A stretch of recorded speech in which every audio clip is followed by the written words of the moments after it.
Okay,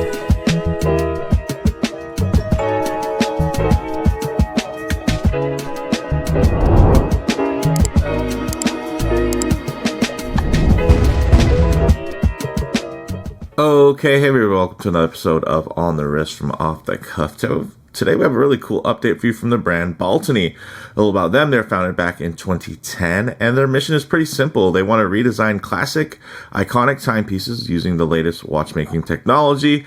Their goal is to really create the most historically accurate homages ever made while maintaining the spirit of the original iconic pieces, along with their, of course, modern interpretations.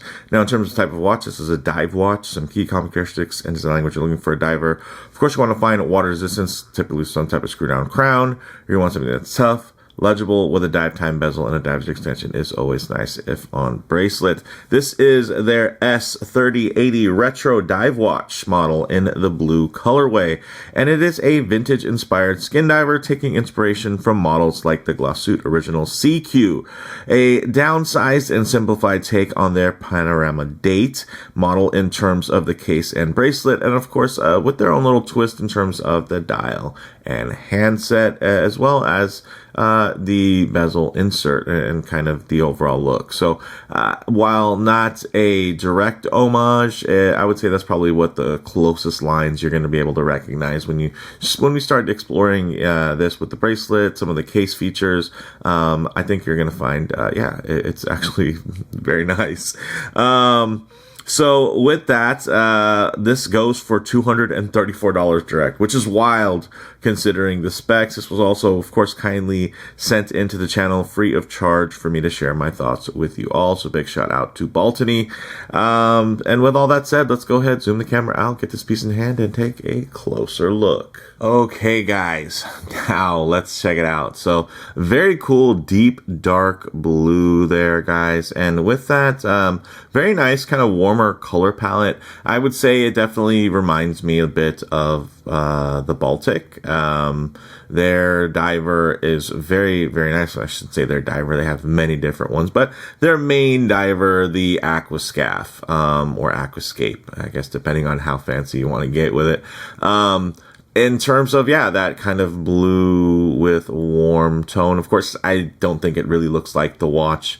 Generally, I mean, apart from Baltany and Baltic having similar maybe typeface, and the fact that they're both brands and the brand names are going to go underneath the 12 o'clock, other than that. But I will say, for those of you that do like that aesthetic, which I think clearly a lot of people do because that's such a well-selling model, I personally, would have preferred a crisper, clean white toned illumination there. But I can also see that, this is not just, for me anyway, it doesn't seem like faux-patina for the sake of trying to look older. I think it actually is a nice kind of colorway balance. And honestly, it's probably going to match like your attire much easier with a color like this. So if you're, wearing khakis with a blue shirt, boom, like this actually probably matches better than you would think. And then, I think with the balance of, you still have white on the dial with the text and everything like that. And of course that outer ring, I think it all looks very, very good. So, again, the price point, guys, under $250. $234. That's direct from the brand. It's literally almost scary. Like, it opens a can of worms in your brain in terms of how can they afford to, sell products that are of this high quality at this price point. It's pretty scary to think about. So I'm not going to think about it because I don't want to speculate, but I will say that it's to that level, right? And when I say that, look at these bevels. Like, that is very, very nice. Of course, I've got a couple fingerprints on it. Let me give that a quick wipe here, guys, and you guys can just kind of see how nicely sharp those transitions are, how well thought out the machining is. You even do get some nice crown guards. And again, at this profile angle, if you were to look at that Glashütte original SeaQ panorama date, you're going to see, the little bit of a protrusion there to give you some crown guards. Of course, you're still going to get the box lugs for that signature skin diver aesthetic. And then even a little bit of the grip itself there on the bezel. But yeah, this is, and then yeah, I think also the weight in terms of the visual weight of the wider center link. And the cool thing is, although this is a male end link, it drapes like a female end link, because essentially instead of it protruding inward at the center, it protrudes inward on the outers. And you know what? Like, I'm surprised more brands don't do this, so that they can still have that level of flow, right? So you're not breaking it down. Like, a lot of the times when you have a female end link, you're just going to have this kind of weirdly shaped offset link in the middle there, protruding inwards. And the nice part is it drapes, but then it does break up a lot of the visual flow. Here, you're seeing that the visual flow in terms of the 3-link shape, right, that Y shape, is carried over versus like having kind of an H meeting a Y. So I don't know. I really like that. And I think it looks really smart. Of course, Baltany didn't invent this look, but hey, they could have easily gone the other way, and they took inspiration from something very good looking. And I mean, they're very openly an homage brand, but I like the fact that, again, they do take the time to kind of remix certain elements to really give it its kind of own look and feel. Now, in terms of the diameter on here, 39 millimeters, 14.2 millimeters thick, and then that's of course including that nicely domed sapphire there. 47 millimeters lug to lug, stainless steel, brushed and polished. You guys can see really nice transitions on there. And then in terms of the crystal, it's a nice box domed sapphire with an inner AR coating. Again, at the price point, the fact that they're doing this, very, very impressive. And then you get to this nice screw down crown, which is very nicely signed. Now, when it comes to this bezel action, ooh, 120 click, unidirectional rotating, Lume ceramic insert, and it's a brushed ceramic. Look at that nice satinized finish there, so not just super glossy, so it's going to flow really nicely. I mean, that's impressive, and the action is definitely good. It reminds me a bit of SeaQ action, but in a good way, in terms of it being a little bit more dampened, a little less clicky, but very, very smooth. I will say it does have a bit more resistance dialed in, probably, than a similarly spec'd SeaQ, but some people like that. And I mean, I know when it comes to tactile engagement, a lot of that can be very, very subjective, right? Some people might like it more clicky and ratchety. Some people like it more smooth. So I like to find kind of a balance in between. But this felt very precise and very dialed in, which for me anyway is a little bit more objective, right? Like, in terms of like, hey, there's not a lot of, I mean, geez, there's no play in here. It just feels, again, it feels very, very dialed in. So I can definitely appreciate that.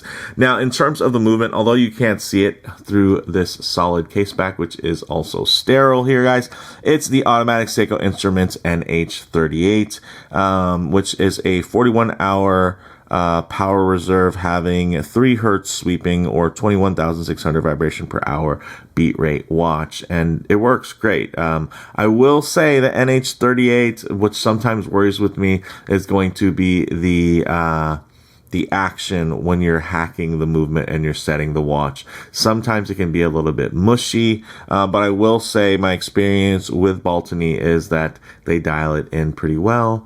So when it comes to the hacking portion here, let's see. One thing I also did notice from playing with these movements over across many watches is the more wound up and the more power reserve you have, sometimes it seems like that also can affect the hacking. There you go, nice crisp. It's not always crisp with that snap there, so nice to see that I'm still having great luck with Baltany and this NH movement. I can't say that for every other brand. A lot of times I would almost kind of prefer to have a ghost position and an NH35 versus the NH38, just because of how many times I've had mushy experiences with those crowns and that action. And again, it's not the end of the world, but again, it's just something also like, hey, if I don't have to deal with it, I would rather not. So that's something to consider as well. Now, paying attention to this beautiful dial here, blue sunray, you got applied indices, brushed, hour and minute hands with some nice polished bevels on them as well. Check out the handset, guys. Very nicely done. So you're going to have that brushed center line, and then you're going to have 2 outer polished bevels on either flank, which is very, very nice. And then you have a fully polished second hand, which is a very clean and crisp. And you can see reflecting the light there, helps keep that nice and legible. But even when you don't have a lot of reflection, like right now, the watch is pretty close to the lens, so it's just reflecting off of a black lens. You know, a lot of those high polished surfaces are going to disappear, but you still have that lumed tip there on the lollipop of the second hand, which is still working just as you need. So you're also going to have, of course, as you guys notice, Swiss Super Luminova, and this is, I would believe, old radium. It also has 200 meters of water resistance, or 20 bar, which is great. I think at this price point, you know, smaller brand, you know, they could be forgiven if they would have done 100 meters or 50 meters or something like that, right? It's not ideal. I'm just saying, at the price point, sometimes you have to make those little trade-offs, right? Oh, okay, I'm not expecting it to have a full 200 meters of water resistance. In this case, you're not having to make that trade-off, which is great. So no compromises there. The lugs here although they are boxed, they are 20 millimeter lugs, which is great. So that means you can swap this out onto different straps. I think this would look great on something like a tan type of strap, you know, nice brown. In all the color combinations you're probably thinking of when you think of similar color schemes of other divers, like let's say from Omega and some of their really cool Seamaster models that do have, you know, more of the old school style, not the twisted lyre lugs, but some of the flatter lines where you're going to see this kind of more custardy lume mixed in with a blue tone. Yeah, there's a lot of really cool strap options that pair well with that. Also, this bracelet does taper down to 18 millimeters before making it to this nicely milled push button clasp, which is sterile but fully milled, which is nice. You're getting the push button. You also do have manual micro adjust positions here. You know, of course it would be nice to get something. I almost hesitate to say, oh, it would be great to have, you know, toolless micro adjust. Again, the price point, $234. It's hard to complain about a really well executed solid milled clasp. So, you know, even the buttons are nicely milled. Look at that, you know, so very, very cool. So with that said, let's actually one more thing I forgot to mention. Look at that. Screw pin construction. So just like you would want. So yeah, this is this very loaded type of watch. But let's get it on the wrist and see how it wears. Okay, guys, as you can see on my 7.5 inch wrist, I think this wears really, really well. Just a reminder, 39 millimeters in diameter, which is pretty perfect, guys, especially for something with a little bit more of a retro vibe in terms of its design language. Of course, if I get my wrist a bit too close to the lens here, you're going to get some perspective distortion. It's going to make the watch seem just a little bit larger than it actually is in reality. So what I like to do is keep my wrist nice and low, and then just tighten up the frame so that you guys can get still a detailed look, but just at a bit of a truer aspect ratio as to how this may lay on your own wrist. And you guys can see really wraps nicely. The details again here are definitely very, very clean and nice. And yes, of course, these lines in terms of the stainless steel here is definitely very inspired by, you know, a Glashütte original, but you know, those aren't the most well-known watches. So I wouldn't be surprised if some people were mistaken and just thought this was just a very original, but at the same time, it's simple enough piece to where it's like, all right, yeah, it looks like a skin diver, and there are many skin divers that are very popular right now. But yeah, I think they did a cool look. I think the dial almost reminds me a little bit of some of the Veyer dive watches in terms of the kind of squares and circles and triangles, but I think it's a good look. It's definitely very clean. It feels appropriate in terms of the era, you know, from which they're borrowing a lot of these little design cues. So yeah, this is a clean one, guys. And although yes, 7.5 inches is on the larger side of I should say average for a wrist, size. You can see also my wrist is quite round and tall, so it's not like it's this flat, wide, super, accommodating wrist. I also do have to kind of, be very considerate when it comes to the different ultimate sizes as well as proportions of watches and, how well that they wear on my own wrist. But with that said, let's go ahead and get this off, set up for some Lume shots, the light transition, and closing thoughts. Okay, let's go ahead and hit the lights here. All right, check out that Lume. Of course, you would expect good Lume on a dive watch, but I would say this is particularly impressive thanks to the use of that old radium Lume. So there is a tinting factor there, and sometimes you can see that will make it not quite as bright, but I think we can all understand now that Baltany did a really great job, a very thoughtful and deliberate job in terms of its application of this Lume, in terms of the way that it's performing right now. Very, very impressive. Now, one thing I do like to work in, though, is going to be a bit of a low light transition, because you're not always going to be out in the middle of a field enjoying direct sunlight. A lot of times you're going to find yourself coming in and out of buildings, walking underneath overhangs, or just hanging out underneath the shade of a tree.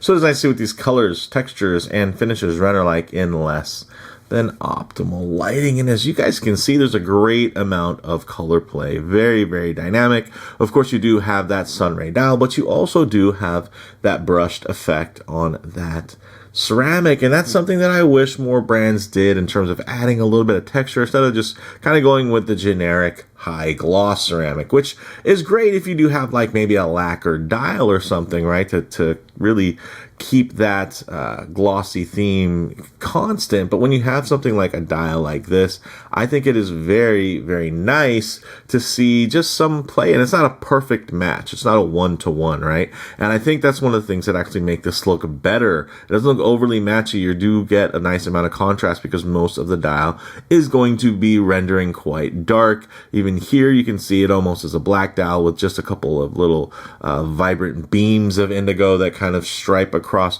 But if you do end up kind of washing out the dial and really taking advantage of that matte finish, you can see the blue there is playing and regarding the light and reflecting it in a different way versus the actual bezel insert, which also, it is brushed, and of course in a different way. It doesn't have the circular brushing there, but the nice thing is it's also at a bit of an angle, so there's a bit of a slope, so it's going to play with the light differently, and you're going to get a nice amount of contrast, while at the same time, right, to the naked eye, when you're not watching this on video, the colors are going to render, it looks like it matches, and it does, right? It's just not a perfect match in terms of, each angle and the way that it's playing with the light, which ultimately is just going to give you a whole lot more depth and visual interest. And, and of course, like you would expect from a Baltany product, the brushing on the stainless steel case and bracelet, very, very nice. Nothing luxury level or anything like that. There's not any extra rolled bevels or Zaratsu finishing, but I will say that what they do with it is very nice and very clean. And if they wanted to, they could probably turn it up a couple more notches. But I think, most of the market, whether you be an enthusiast or just a casual watch buyer, will be more than satisfied when it comes to the way that this thing is finished. Ooh. So with that, guys, let's get into some closing thoughts on the wrist. Really classic diver proportions and surprisingly hefty feeling, given a nice impression of build quality on the wrist. And unfortunately, that's something that you deal with. Sometimes you put on a titanium watch and it just doesn't give you the same feeling of heft and quality. And I know a lot of that is perception, but hey, it's you're perceiving it on your wrist every day. So I think it is nice when you do say, ooh, you put it on, you go, okay, like the look of this watch is backed up by, it's not like, ooh, this looks impressive, you put it on the wrist, you go, oh, it's a little light, a little tinny. Here, this feels very, very solid, and it looks very solid. So it's nice that thematically that can reconcile, and it doesn't feel like some, very overt juxtaposition between like, oh, it looks like this, but it feels like that. So I think that's nice. In terms of model variants, it's also available in a black dial, black bezel variation, apart from this blue dial, blue bezel as seen. In in terms of comparable models, guys, affordable skin divers are all the rage right now, and they have been, you know, for quite some time in terms of the mainstream, you know, down to microbrands. So even the big brands are really capitalizing off of these, you know, old school kind of vintage-esque skin diver layouts. And then the microbrands, of course, are chock full of options that are going to have, you know, a similar theme. You know, even factory brand specials, you know, they're getting their money's worth on the cases and bracelets and pumping them out to different dealers and vendors and putting different logos and typeface on there, and, you know, painting a hand a different color and then it just being a different watch, you know, for some of those sub brands that are all tied to, you know, the same factories. So yeah, it's definitely it's a tough crowd right now. I will say, for the money, this Baltany Diver is objectively pretty value rich, right? So if you like the design, then I think you'll be happy with the build quality. If you're not crazy about the way this looks, I don't think the build quality is going to be so crazy that it's going to just like win you over. If you didn't like faux-patina, or you don't like blue divers, or you know, you're not a big fan of, you know, kind of mid-century, early, you know, dive watches in terms of that skin diver aesthetic. But yeah, I think in terms of when you get the bubbles and the bullet points down, like, this is pretty impressive. Hacking, hand winding, you know, sapphire, ceramic, everything solid, everything feels good. Screw pin construction, milled clasp. I mean, there's a lot to like. So for me, guys, bottom line, at under $250, this retro diver packs just a lot of punch. And no, you know, I'm not crazy about the faux-patina, but it does flow well with the blue colorway, right? So at the same time, it's although it's not preferable for me, I'm not offended by it, and I'm sure some people in the comments will be offended by it. So I mean, you're more than free to vent there if you'd like. Also, while the design does borrow existing elements, it's not a one-to-one direct homage, which I think is nice, because at this price point, you know, not every brand makes this much effort to kind of create their own look and their own feel. You know, again, especially at, you know, $234. You know, most other comparable divers in this price point definitely rest more clearly in the typical homage territory, where it's just like, oh, that's an homage to X, and X watches, right? I think here it's going to take just a little bit more of a curated eye to even catch some of the nuances. I think most people are going to look at this and go, oh, it's probably just an updated kind of 62 MAS skin diver, right? But then the longer you look, you realize that's definitely not the case, right? Like, there's a little bit more to it. So for me, guys, this Baltany Diver just continues their recent streak of value-packed mechanical wristwatches. And I think I got another one actually coming up soon. So yeah, they're releasing new watches like hotcakes, so that means they must be doing well. So, you know, if you found this video useful, definitely leave a comment down below. Let me know what you think. And if you haven't already, please subscribe for more content just like this. Thanks, guys.